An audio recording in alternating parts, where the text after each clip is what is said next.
के जंजाल में घिरे इमरान खान के लिए मुश्किलात है कि कम होने का नाम नहीं ले रही। अब तक किसी न किसी तरह वो अपने खिलाफ केसेस को मैनेज कर रहे थे। वो अपने मुखालिफिन के हर मसले को लेकर अदालत पहुंच जाते हैं, लेकिन अपने खिलाफ केसेस में अदालतों से भाग रहे हैं। ऐसा ही एक केस टेरियान जेड केस है।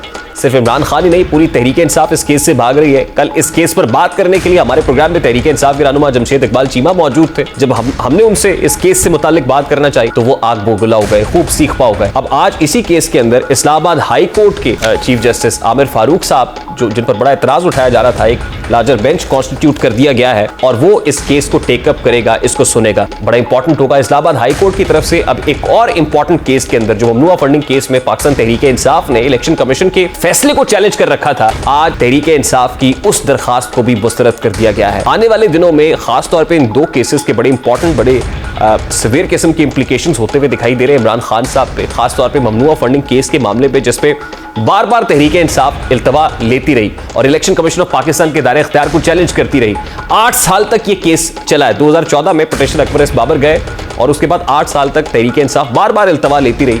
आज एक बार फिर जब इलेक्शन कमीशन के दायरे इख्तियार को चैलेंज किया गया था तो तहरीके इंसाफ की जानिब से जो है वो उम्मीदें वाबस्ता कर ली गई थी कि शायद इस्लामाबाद हाई कोर्ट से कोई रिलीफ मिल जाएगा, लेकिन इस्लामाबाद हाई कोर्ट का पीटीआई की इस पिटिशन को रिजेक्ट करना, दरखास्त को मुस्तरद करना, इटसेल्फ ये एक इंडोर्समेंट है कि इलेक्शन कमीशन ने जो फैसला सुनाया वो बिल्कुल ठीक है और इमरान खान ममनुआ फंडिंग के मुर्तकिब हुए हैं।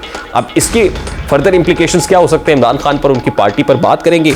ममनुआ फंडिंग केस के पिटिशनर पाकिस्तान तहरीके इंसाफ के बानी रहनुमा अकबर एस बाबर साहब ने भी ज्वाइन किया है। अस्सलाम वालेकुम अकबर साहब, बहुत बहुत शुक्रिया आपके वक्त के लिए। सबसे पहले तो आज इलेक्शन कमीशन ऑफ पाकिस्तान के उस फैसले को जिसे पीटीआई ने चैलेंज किया था इस्लामाबाद हाई कोर्ट में, इस्लामाबाद हाई कोर्ट ने पीटीआई की पिटिशन को रिजेक्ट किया है, इसके बाद क्या? जी बिस्मिल्लाहिर्रहमानिर्रहीम, बहुत बहुत शुक्रिया। अल्लाह ताला ने एक बार फिर सुरखरू किया और ये मेरी अकेली जीत नहीं है, इंशाल्लाह ये पूरी कौम की जीत होगी, क्योंकि हमने पाकिस्तान की जो सियासत है इसमें से ये जो शर है और इंतशार है इसको ख़त्म करना है और ऐसे जो लीडर हैं जो इंतशार फैलाते हैं उनको अकाउंटेबल करना है, उनका एहतसाब करना है और सियासी जमातों को एक इदारा बनाना है। और हमने ज़ाहिर है अपनी पार्टी, मेरी पीटीआई, हमने वहाँ से शुरू करना था। तो ये बहुत अहम फैसला है, बहुत ही, क्योंकि जब 8 साल बाद तकरीबन 2 अगस्त को इलेक्शन कमीशन ने एक ऑर्डर पास किया 70 सफ़ों का, जिसमें मेरे तमाम इल्ज़ामात साबित हो गए, जिसमें यह साबित हो गया कि गैर कानूनी फंडिंग हुई बहुत बड़े पैमाने पर, मिलियंस ऑफ डॉलर्स में। गैर मुल्कियों ने फंडिंग की है पीटीआई की, गैर मुल्की कंपनियों ने की है। इमरान खान ने साल हर साल गलत बयानी की है इलेक्शन कमीशन से, जो सर्टिफिकेट अपने दस्तखतों से वहां पे जमा कराते थे।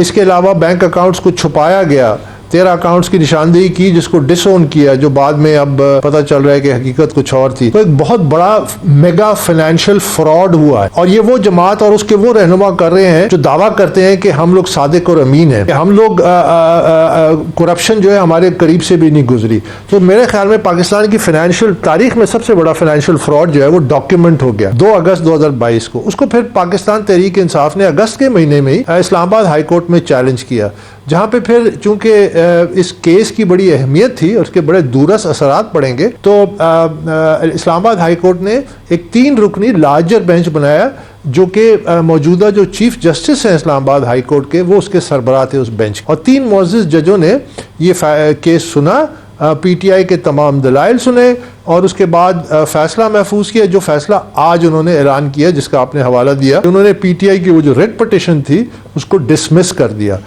तो ये एक किस्म की एक मोहरे, आप ये भी कह सकते हैं कि जो 2 अगस्त का फैसला था उस पर एक मोहरे तस्दीक भी हो गई है। ये नहीं कि वो जो तमाम मेरे इल्जामात थे जो उधर साबित हो चुके हैं वो अपनी जगह पे मौजूद है। अकबर साहब, इसके क्या इंप्लीकेशंस होने जा रहे हैं पीटीआई चेयरमैन के ऊपर और पीटीआई पे? मैं इसलिए जानना चाह रहा हूँ कि इससे ज्यादा, क्योंकि इसका ज्यादा ये ब्रॉड स्पेक्ट्रम है, इसमें जो पार्टी में जो जमात में जो लोग भी इन्वॉल्व थे फाइनेंशियल इरेगुलरिटीज़ में, फाइनेंस बोर्ड था, इमरान खान खुद थे, सेक्रेटरी जनरल उस वक्त जो थे जब ये मामलात अदालत में और इलेक्शन कमीशन में सामने लाए गए, ये उस पीरियड के हैं 2009 to 13, जब डॉक्टर आरिफ अलवी जो थे वो पार्टी के सेक्रेटरी जनरल थे। तो जाहिर है एक वक्त आएगा कि ये उनका भी सवाल जवाब होगा और उनके हवाले से भी एहतसाब होगा कि ये सब कुछ हुआ तो आप सेक्रेटरी जनरल थे, तो आप कहाँ थे, ये तमाम गैर कानूनी काम जो हो रहे थे। तो इसके इसके बड़े ब्रॉड इम्प्लीकेशंस हैं। और जहां आपने कहा कि पीटीआई ने तो हर बार इख्तियार किया, पीटीआई ने तो 200 हेयरिंग्स हुई, 8 साल चला, उन्होंने 12 रिट पिटिशंस की, उन्होंने तो सुई बराबर सुराख कहीं से ढूंढा के कहीं से। अच्छा, उससे पहले ज़िमन सवाल मेरा ये है कि इमरान खान साहब को पार्लियामान की मुद्दत तक तो नाअहल करार दिया गया, इसके बाद उनका सियासी करियर क्या होगा? आता हूं, देखिए रेहान, अगर तो ये पाकिस्तान में 1% भी वो जमहूरियत होती जिसका हम दावा करते हैं कि मगरबी जमहूरियत, पार्लियामेंट्री जमहूरियत, तो ये तो खुद इसको रिजाइन कर देना चाहिए था। ये तो बहुत बड़ी बड़ी मिसालें देता था दूसरे मगरबी जमहूरियत की कि कितनी मामूली बातों पे पार्टी के हेड, प्राइम मिनिस्टर जो है वो सैक्रिफाइस हो जाते हैं। ये तो एक आईनी इदारे का फैसला है। अब लार्जर बेंच ने उस फैसले को ओवरटर्न नहीं किया तो अब तो कोई वजह नहीं बनती। लेकिन जाहिर है वो तो नहीं होगा। हम तो जमहूरियत के नाम पे हमने एक नाटक रचाया हुआ है। हम अपने आप को जमहूरी जो वैल्यूज हैं वो तो हमारे अंदर है नहीं। इमरान खान पे डायरेक्ट इंप्लीकेशन इसका ये होगा कि अब इलेक्शन कमीशन ऑफ पाकिस्तान जो शो कॉज नोटिस दिया हुआ है उस पे 6 महीने से वो तवालत हो रही है, उसमें डिलेज हो रहे हैं और पीटीआई वही ट्रेडिशनल हरबे इख्तियार कर रहा है। इस फैसले के बाद वो मेरे नजदीक एक्सपर्टाइट हो जाएगा और वो जब उसका फैसला आएगा that will be the final verdict of the election commission. उसमें वो पैसे जब्त कर सकते हैं, उसमें ये जो इमरान खान ने फॉल्स सर्टिफिकेट्स जमा कराए, इसमें जो फाइनेंस बोर्ड के जो लोग मेंबरान इसमें इन्वॉल्व थे, इसमें जो बैंक अकाउंट्स वगैरह, तो उस पर बहुत सारे एक्शंस हैं। मतलब तोशाखाना केस में इलेक्शन कमीशन ने ट्रायल कोर्ट को रेफर कर दिया कि इसकी जो क्रिमिनलिटी है वो साबित हो चुकी है, आप इन पे केस करें। वही रास्ता ये इस पे भी इख्तियार कर सकते हैं, वो अपने तौर पे भी एक्शन ले सकते हैं, वो और बहुत सारे जो लीगल ऑप्शंस हैं उनके पास तो आईनी इदारा है। तो वो शो कॉज नोटिस के जब फैसला आएगा इंशाल्लाह बहुत जल्द आएगा क्योंकि ये लार्जर बेंच का फैसला आ गया है, तो ये सारे उसके असरात हो सकते हैं।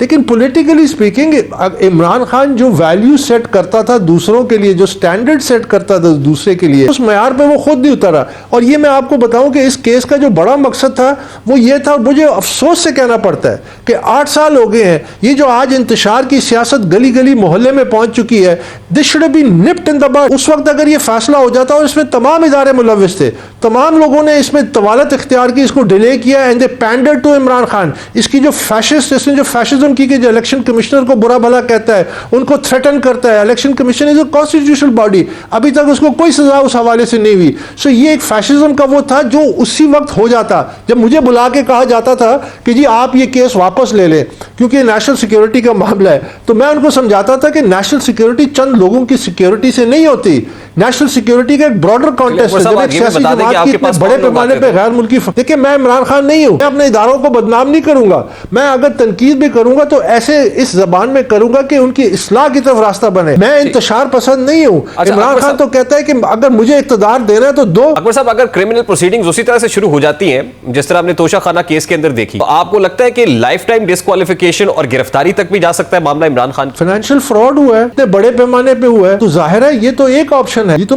हम अज्यूम करें कि इलेक्शन कमीशन इस रास्ते पे जा सकता है, लेकिन बहुत सारे उनके पास कानूनी रास्ते हैं, फेडरल गवर्नमेंट के पास ऑप्शंस हैं। इसलिए आपने बात की कि उस वक्त सेक्रेटरी जनरल आरिफ अलवी साहब थे जो आज president of Islamic Republic of Pakistan है। बहुत बार हमने इंपीचमेंट की बातें भी सुनी कि सदर के खिलाफ को मुआखजे की तहरीक आनी चाहिए। प्रेसिडेंट आरिफ अलवी के ऊपर इसके क्या इंप्लीकेशंस होंगे? इस वक्त उनके पास इम्यूनिटी है, प्रेसिडेंशियल इम्यूनिटी है, तो अगर आप किसी कोर्ट ऑफ लॉ में उनके खिलाफ कोई कार्रवाई करते हैं तो वो प्रेसिडेंशियल इम्यूनिटी इन्वोक कर सकते हैं। लेकिन जाहिर है कि वो हमेशा के लिए तो नहीं, 1 साल 1.5 साल बाद वो इम्यूनिटी भी खत्म हो जाएगी। जहां तक इंपीचमेंट है, पार्लियामेंट के पास इख्तियार है, वो जब चाहे उनको इंपीच कर सके, because that's the legal way of removing a president. लेकिन इस केस के देखिए, मुझे एक बात जरूर कहने दीजिए कि मैं जो आपको बार बार कह रहा हूं इंतशार की सियासत, नजर रखिए कि ये पाकिस्तान में एक हम डिसाइसिव फेज में आ गए हैं। ये जो इंतशार है ये बहुत बढ़ गया है। पर साहब, आपके तो पार्टी चेयरमैन उस वक्त भी थे जब उन्होंने डिक्लेरेशन सबमिट कराया था 2004 के अंदर, जिस वक्त अमेरिका की अदालत ने बताया था कि टेरियान जो है वो इनकी बेटी है। मैं आज की किसी पीटीआई मेंबर से पूछता हूं तो वो ऐसे कि आग बगोला हो जाते हैं हमारी प्रोग्राम में आके। अगर मैं आपसे जानना चाहूं, क्योंकि आपकी भी पार्टी चेयरमैन रहे किसी वक्त में, मैं इस इशू पे Rehan I would prefer not to comment because ये ऐसा एक इशू है जो बहुत ही पर्सनल नेचर का है। Let the law take its course, मैं सिर्फ ये कहता हूं। और जाहिर है मैं I am privy to lot of information, but besides this I am privy to lot more information. But मेरी तो जंग सियासी और प्रिंसिपल्स पे थी, पाकिस्तान की जंग थी।